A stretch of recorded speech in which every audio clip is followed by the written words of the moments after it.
En la literatura podemos encontrar diversos modelos para la periodización del entrenamiento deportivo y estos modelos nos sirven como referencia, como base para saber, conocer cómo es que debemos de manipular las variables del entrenamiento deportivo para poder conseguir ciertas adaptaciones que nosotros estemos buscando en nuestros atletas en un momento en específico. Y hay modelos como por ejemplo el lineal, que es de los más conocidos. Pero la pregunta es, ¿estos modelos en realidad se adaptan a la realidad, a lo que pasa en el día a día? Y bien, debemos de entender que nosotros, el cuerpo humano, somos un sistema altamente complejo y dinámico. Entonces, gracias a la teoría de los sistemas dinámicos y complejidad, podemos encontrar un marco de referencia para poder conocer o entender mejor cómo es que se generan estas adaptaciones. Los sistemas complejos son sistemas altamente integrados, formados por muchas partes que van a interactuar y que siempre se van a afectar unas a otras. Entonces, bueno, la teoría de los sistemas dinámicos como marco de referencia para poder entender mejor cómo es que se van a conseguir o generar las adaptaciones. También debemos de entender que parte o una característica de los sistemas complejos es la no linealidad y la no proporcionalidad. ¿Qué es esto? Eh, en conociendo la curva de cambio en una región, no podemos inferir sobre qué va a pasar más adelante. No linealidad. Y podemos poner el claro ejemplo de un perfil fuerza-velocidad en el cual sabemos que ante tal carga se corresponde una velocidad. Y podemos hacer una regresión lineal y podemos inferir qué va a pasar o qué velocidad se va a conseguir cuando una carga, utilicemos una carga en específico. Pero en un sistema dinámico y complejo como lo es el cuerpo humano, no podemos inferir qué va a pasar en el tiempo de una manera precisa. Y en este contexto deportivo, la no proporcionalidad se refiere a que no hay una cierta relación entre el estímulo y respuesta. No, no más quiere decir que se van a conseguir mejores resultados. Y aquí es lo que, no porque entrenes más tiempo, vas a mejorar más.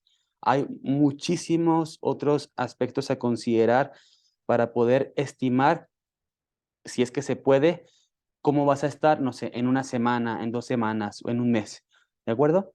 Entonces, entender que una característica de los sistemas complejos es la no linealidad y la no proporcionalidad.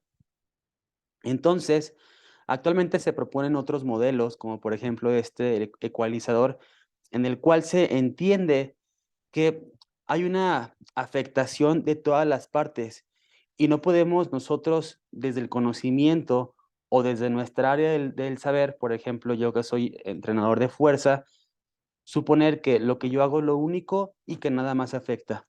Entonces, con este modelo, entendemos que todas las partes se afectan. La parte nutricional va a afectar a la parte física, a la técnica, a la psicológica, pero también inversamente se van a afectar, las otras van a afectar también a la parte nutricional. Entonces, entendemos que hay una cierta relación o hay una integración de todas las partes. No se puede aislar o intentar entender qué va a pasar simplemente por conocer una de las partes. Tenemos otro concepto que es el de escalas temporales. Es el que nos sirve para entender también que a lo mejor una adaptación no se va a conseguir en 2, 3 semanas a una manera como macroscópica, pero se está adaptando a nivel microscópico, a otra escala temporal.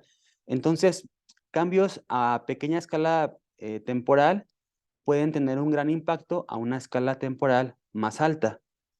Entonces, tenemos como dos tipos de escalas temporales. La corta, que puede ser la fatiga, las emociones, y las escalas temporales más largas, como por ejemplo el estilo de juego, la cultura de la liga.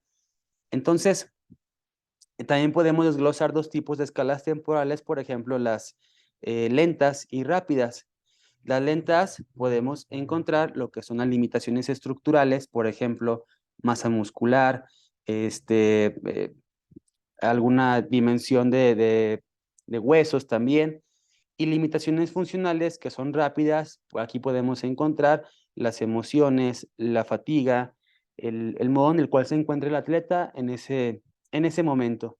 Entonces, esto nos sirve para entender otra cosa, que, por ejemplo, una escala temporal rápida, como por ejemplo las emociones, puede afectar el cómo te vas a adaptar a una carga en específico. Tú puedes estimar o puedes, tú como entrenador, decir, ah, mira, esta carga le va a servir a este atleta para que, no sé, mejore su pico de fuerza o estas semanas de entrenamiento nos van a servir para esta parte del aspecto de fuerza, sí, pero si una de las variables, por ejemplo, la parte emocional, no se toma en cuenta, esa estimación la cual nosotros estábamos haciendo no va a ser tan precisa. Entonces se dice que las escalas temporales tienen una cierta esclavitud circular.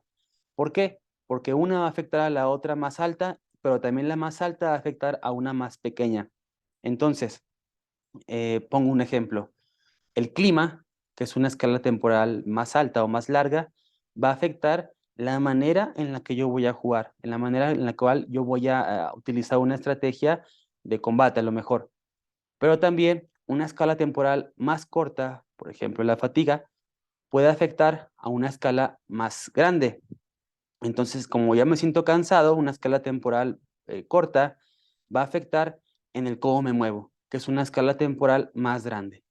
Entonces, también se deben de tomar en cuenta otros aspectos como las emociones o escalas temporales para poder entender mejor cómo es que se van a generar o cómo se van a conseguir adaptaciones a lo que nosotros estamos proponiendo en esto del entrenamiento deportivo. Entonces, un, una propuesta de planificación que nosotros vayamos a hacer es vista a lo mejor desde arriba hacia abajo. Yo quiero hacer esto con el atleta y lo voy a implementar y no me importa sus respuestas, el feedback que él me pueda proporcionar. Pero hay que también tomar en cuenta, bottom up, lo que dice el atleta, sus sensaciones, sus emociones, cómo llegó ese día al entrenamiento. Si tomamos en consideración estos dos aspectos, lo que yo propongo, pero también cómo se siente el atleta con esto, podemos encontrar una mejor manera de proponer eh, planes de entrenamiento y conseguir adaptaciones un poco más realistas a lo que nosotros estamos buscando. Y esto puede ser considerado o lo consideramos mejor como la parte de individualizar las cargas. Aquí en realidad estamos tomando en cuenta lo que está sintiendo el atleta. No únicamente nosotros llegamos como entrenadores a decir tienes que hacer esto y no importa tú cómo te sientas. Sí, este, tú cómo estás, cómo llegaste el día de hoy. Y a partir de esas respuestas que nos dé el atleta de cómo llegó ese día, podemos saber si es necesario modificar lo que tenemos propuesto o le damos con lo que nosotros tenemos pensado hacer ese día. Entonces, pues bueno, hay que cambiar un poquito el foco o la forma en la cual nosotros estamos trabajando.